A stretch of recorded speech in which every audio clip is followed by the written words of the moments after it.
For Cheryl Green, the battle for self-respect began early. A rare birth defect left her unable to walk. For the first 7 years of her life, the Shriners Hospital for Crippled Children became Cheryl's virtual home.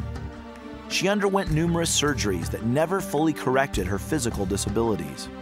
Because it looked like a bomb blast. I mean, it was just a ball of flesh down there, and so they were trying to figure out if they could get me to walk or if they could get me to look normal. But the trauma to her body was just the beginning. Throughout her early years, she was forced to endure a childhood filled with abuse. My father and I never had a healthy relationship. The abuse that I suffered from him actually had the most damaging effect on my life. Cheryl's mother was diagnosed with paranoid schizophrenia, a condition so severe that it frequently left her detached from reality. Throughout her lifetime, Cheryl has watched her mother go in and out of psychiatric hospitals. When mental illness seized control of both her parents, jobs were lost and resources became thin. The family was homeless for a time during Cheryl's high school years. We stayed in our car. We slept in the parks. At one point, I got really tired of listening to my father snore all the time, so I begged to go into the storage facility. So he made, my mom and I, he made little pallets in the storage facility. But I would do my homework by hurricane lamp. We ate off of a hot plate. Hardships continued to follow Cheryl well into her 20s when she was diagnosed with major depression. But through treatment and a commitment to endure, Cheryl fought back. Today, she is still fighting, still hoping and pressing on. She has become an example of one driven by the will to overcome. Yes, I've been through a lot of pain, a lot of suffering, a lot of tragedy. But all of that has made me who I am today, and I love who I am today.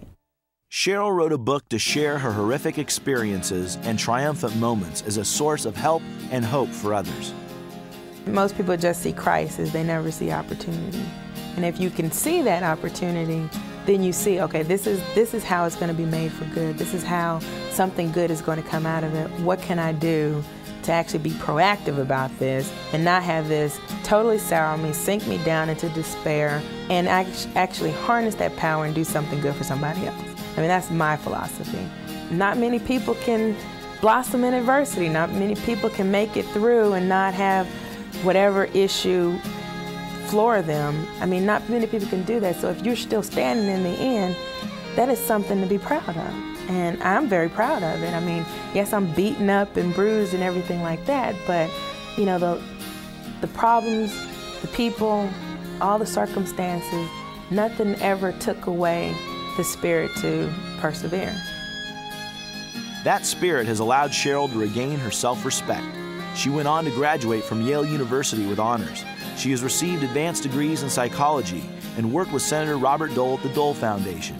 She serves on the boards of numerous nonprofit organizations which help people with struggles similar to her own, all because she learned to respect and even like herself.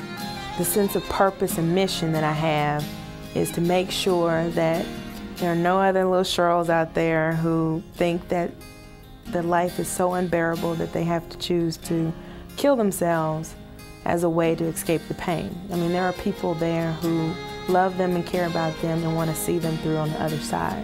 And I didn't have that when I was younger, but I want to make sure that I'm that to someone else. I'm in the position now to help people who look like me.